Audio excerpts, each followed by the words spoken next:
আজকে আমি আপনাদের দেখাবো কিভাবে এরকম তো অল্প উপকরণে অল্প কিছু দিয়ে কিভাবে এরকম একটা মজাদার চিংড়ি মাছ ভুনা করলাম, সেটাই আপনাদেরকে দেখাবো। অল্প চিংড়ি এবং অল্প উপকরণে দারুণ একটা মজার চিংড়ি ভুনা। তো এখানে আমি 5টা চিংড়ি মাছ নিয়েছি।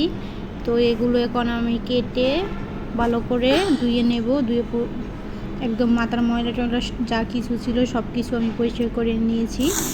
এখন আমি এখানে মরিচ, হলুদ এবং লবণ দিয়ে ভালো করে মেখে নিচ্ছি। তো এখানে আমি ভালো করে এগুলো মেখে নিচ্ছি। মেখে আমি একটু রেস্টে রেখে দেব।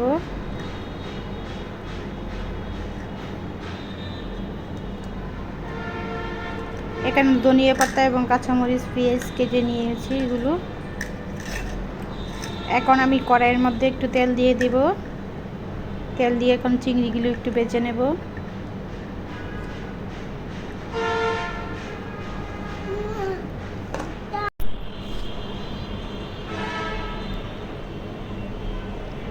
তো এইখানে তেলটা মিশছিল না, এই জন্য আমি ভালো করে নেড়ে ছেড়ে নিচ্ছি যাতে তেলটা চিংড়ির মধ্যে মিশে যায়।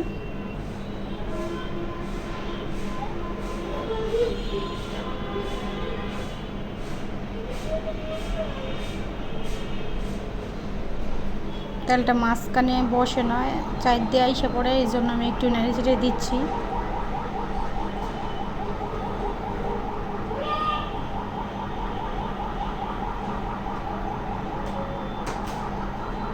চিংড়িগুলো বেশি ভাজবো না, একটু ভাজবো হালকা, একদম বেশিও না একদম কমও না।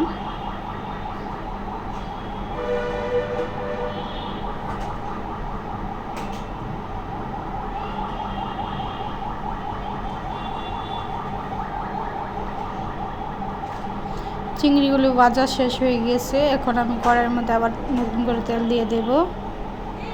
পেঁয়াজগুলো ভেজে নেব, কাঁচামরিচ আর পেঁয়াজ।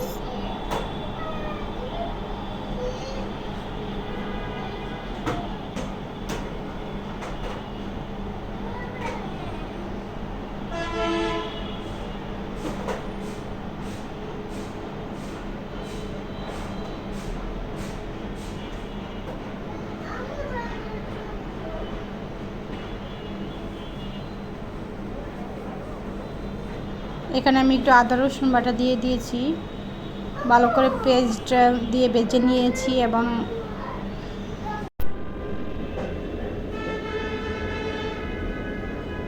আদা রসুনটা দেওয়ার পরে এখানে তেলগুলো অনেক ছিটে, এই জন্য চুলা আঁচটা একটু কমিয়ে নিয়েছি, তারপরে ছিটে পড়ে যাচ্ছে। আদা রসুন দিলে এরকমই হয়। তো এখানে একটু গরম পানি দিয়ে দিলাম। এখন হলুদ, মরিচ, লবণ, ধনিয়ার গুঁড়া দিয়ে কষিয়ে নেব।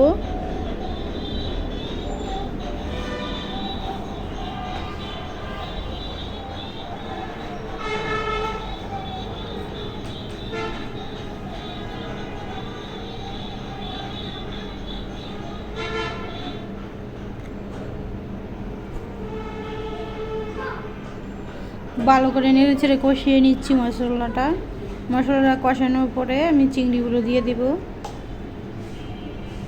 এই তো চিংড়িগুলো দিয়ে দিলাম, আর একটু নেড়ে ছেড়ে নেব।